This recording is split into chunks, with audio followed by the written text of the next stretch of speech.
What's going on, you guys? Welcome back to another Teen Mom OG recap, which aired on Monday, December 10th on MTV.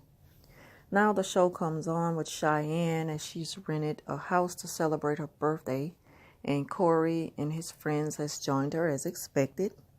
And I swear they already act like an old married couple.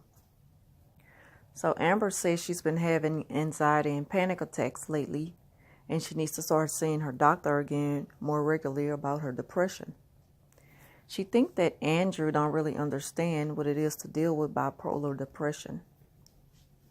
So Gary found a private investigator who found out everything about his dad. So he's going to meet with the man and take a DNA test.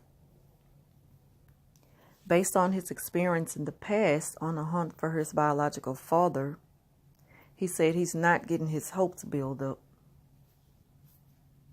So Macy's 3-year-old, Jade, may have to have her tonsils taken out.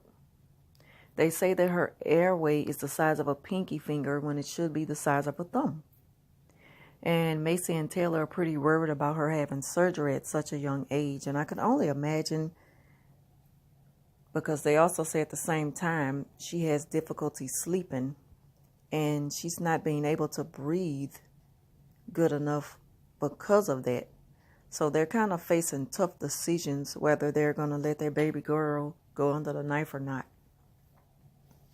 So Bristol says co-parenting with Dakota has been difficult, especially since he's been putting all type of things about her on social media. She says she's just at the point where she just wants to get along with him, and she's so over the arguing, especially over social media. She said every time she talks to him about the kids, he turns the conversation into an argument about them. And she texts him while she's talking to a producer, so she's now waiting on him to respond back. She says he hardly ever responds to messages. I'm assuming this is what she's trying to prove while she's filming. At the same time, like I've mentioned before in my other recaps, that a lot of the times they do try to make Bristol seem like she's the good one in a relationship, and they always try to shine a negative light on Dakota. So Caitlin and Tyler are shopping for furniture before they separate and move out for their 30-day trial separation. And it's like every time I try to take Tyler seriously, I can, because he always doing something funny on the show. But at the same time, it's good to see that he can keep his spirits high, especially since he's going through everything dealing with his marriage and family. So everything is moving pretty fast regarding them moving separately. And he even made this comment that he is ready to go. And Caitlin, she's just standing up there looking like the total opposite. So now Cheyenne and Corey are into it after the night of her party, because he's upset that whatever happened between her and some guy that she broke up with, she says she broke up with the guy like right before she went on the challenge.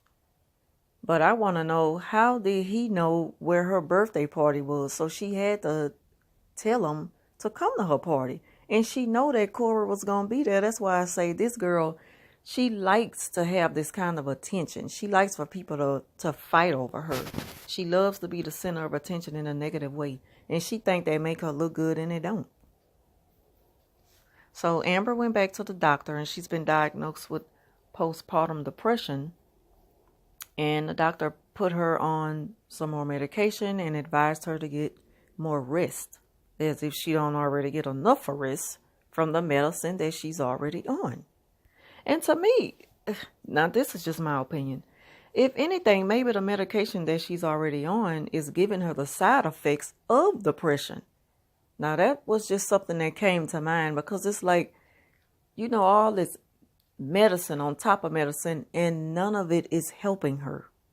She's tried the boxing thing, none of it is helping her, and she have a baby to look out for. And so I don't know, it's just going to be more on Andrew now And it's probably all on him now. We just don't see that much of it on camera. They make it look like that both of them are, parenting equally in the house and doing everything they need to do for the baby at an equal amount of time. But I don't know. It just seems like that all this medication is not doing her not a worth of good. So anyway, so Gary got his results back from the paternity test. And the mystery man is the father. Probability of 99.9%. And Gary was happy. He was also nervous, as everything imaginable, that a person would be in his situation. His wife, she was like, Gary, you can show a little bit more excitement than you are. And he was like, my stomach is upset right now. I just can't really express the way I feel. I don't know. I'm just, he was all over the place. And then he was on camera finding out who his father is after he's been searching for this for so long now. So we can only imagine what he was feeling at that moment. So Caitlin and Tyler were going to see a new therapist. And she said she wanted to keep that part off of camera. She wanted to keep that part private. She also said that she hopes that this makes her marriage stronger. And I was just wondering to myself, like, how many therapists do they have? How many do they need? But anyway, they started talking about that, all of this is just for the 30 days that they're going to be separated. But still, like, they needed another therapist just to go into the separation. I don't know. So anyway, Tyler's mom is telling her that it's a good idea that she's going to see a therapist because at her age, she was saying, don't feel bad, Caitlin, because when I was in my early 30s, I didn't know what I wanted to do either. And I'm like, maybe she just trying to make her feel good because a lot of young women, well, I can't compare her to other people. Everybody is their own person. I can't compare her to nobody else, so I'm going to just leave that alone. But anyway, I'm just going to leave that alone. So Macy is worried sick about a baby girl getting anesthesia for that surgery, especially at the age of 3 years old. And she was also told that most of the time doctors don't put little kids like that under anesthesia at 3. They will probably wait until they're the age of 5 before they go under the knife for that type of surgery. So Gary, he met with his father for the first time, and his dad seemed pretty cool, and they were just talking and everything and talking about meeting the rest of each other's family. So Cheyenne is still celebrating her birthday. And she invited Corey over. I'm wondering why she keep inviting Corey to everything after they had just gotten to it. Because she invited the other ex-boy. Anyway, she's just hoping that they get along better than they did last night. Like, why? You know what's going to happen. Because you know how Corey is. Corey know how you is. Like, both of them just feed off each other's negativity. And they just drain me with that. I only covered this for y'all because if I was just, like, for me, if I was just watching the show and I wasn't doing a recap, I would completely skip or I would fast forward that part. Unfortunately, they started arguing again. He even mentioned that he don't think it's a good idea that they can be in the same scenery, like in the club together and stuff like that. Because he think that it's just going to turn into a big disagreement based on these insecurities, if you ask me. So Bristol, she finally was able to reach out to Dakota and got him on the phone, and he just sounded like he don't want to talk to her about anything unless it's something to do with the children. But he said as long as the girls are straight, the schedule is working out fine, they really don't have nothing to talk about. Like, Dakota just don't want to talk to her. And we're on the outside looking in. So we don't know, like, what type of buttons that she's pushing to get him to come to this point to where he don't really want to have nothing to do with her. He said that she can either call him or text him when the cameras are off and not around to prove that she's not all in it for a show. Because as far as he's concerned, I'm assuming he's saying that when it comes to her telling her side of the story, she's not very truthful, and she's just trying to make him look bad on camera. And just like I said a couple of recaps ago, we don't really know what's going on. We on the outside looking in. We watching it on the show. They're going to only show so much to make one or the other person look bad. And they have been making Dakota look bad. They've been making him look like super weak.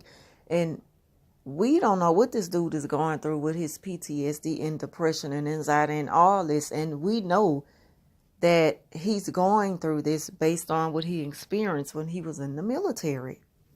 And he lost all of his, everybody that was in his battalion or whatever in the war. Imagine, all we can do is imagine what he's going through. But we need to be mindful even when judging that situation. On top of her, add more fuel to the flame when it comes to their relationship and how it, how we seen it come to an end on the show. But we also don't know a lot of things that were going on that they didn't film. And it does make Dakota look bad all the time. And she's always, it's like they always give her the victim role on the show. Like he's just difficult man to deal with. He makes parenting hard. He makes it difficult for her to deal with him when it could be the other way around. So Macy is explaining to baby Jade that she has surgery coming up. So the surgery came and went, and she did good. She looked good, and the baby girl, she was just a little drowsy once they left the hospital and everything. And she had a little soreness after she coughed and everything, as expected. So Amber is frustrated while explaining to Andrew how she feels dealing with postpartum depression. And all Andrew is trying to do in the midst of that conversation, as usual, is just give her a little positive, insight on going forward with her treatment. Like he was just saying, maybe you should join a support group.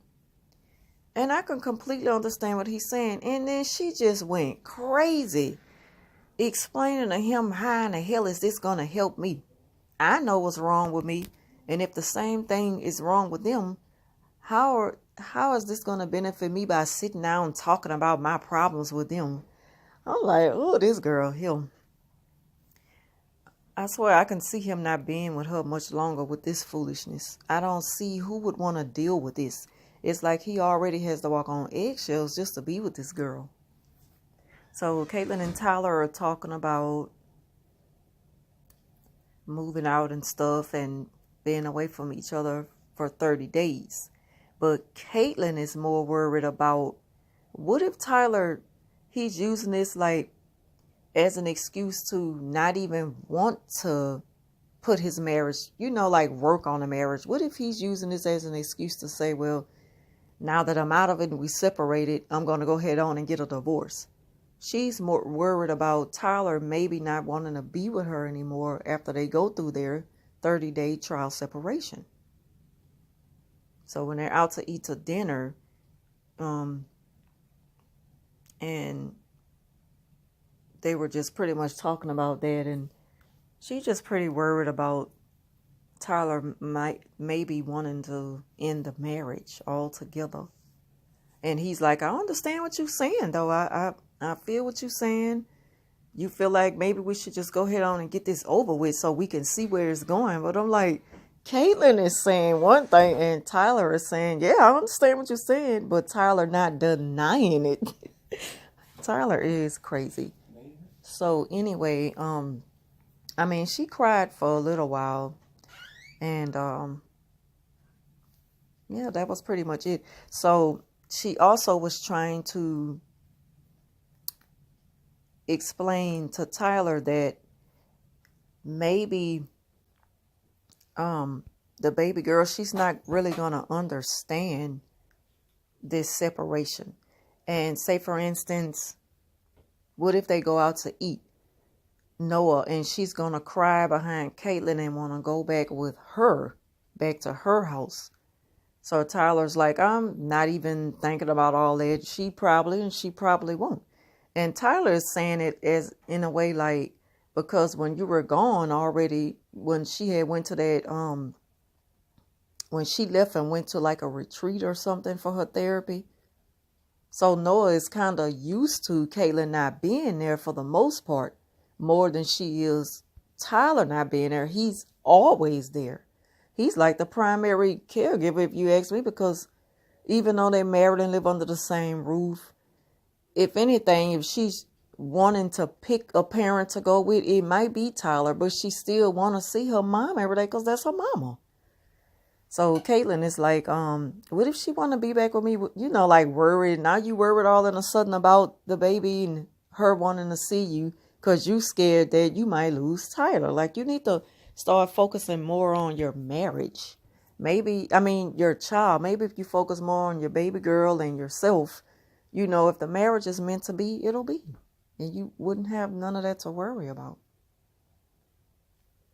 So, and then she can also look at the fact that Noah was crying for her while they living under the same roof when she had came back from therapy, when she left for a little while and stayed away. And the scene when they showed Noah in the bathtub and she was crying for Caitlyn, and Caitlyn was like, Noah's having a tantrum again. Like, she's not having a tantrum. If anything, she having a little breakdown because you got to understand, you know, put yourself in the child's position. You know, that's like a form of neglect. And she just missed her mom. She wanted her mom. And every time you leave her sight, she's going to cry for you because she wants you. Because you know, you spend time away from her more than anything, more than Tyler. So she don't have to cry behind Tyler like that. I mean, that's just my intake on it. That's just my opinion. I could be wrong, but, you know, we've been watching this go on with their marriage and stuff for a good little while now. And it just seems like that if it comes to that, she's going to miss Caitlyn. She's going to cry for her and obviously going to question Tyler about her mom from time to time. But for the most part, she's going to want to be with Tyler because she's used to being with him the most. And so, anyway, so that concludes my recap of Teen Mom OG. If you all enjoyed this video, please give it a thumbs up. Leave a comment down below. And I will talk to you soon. Thanks for watching.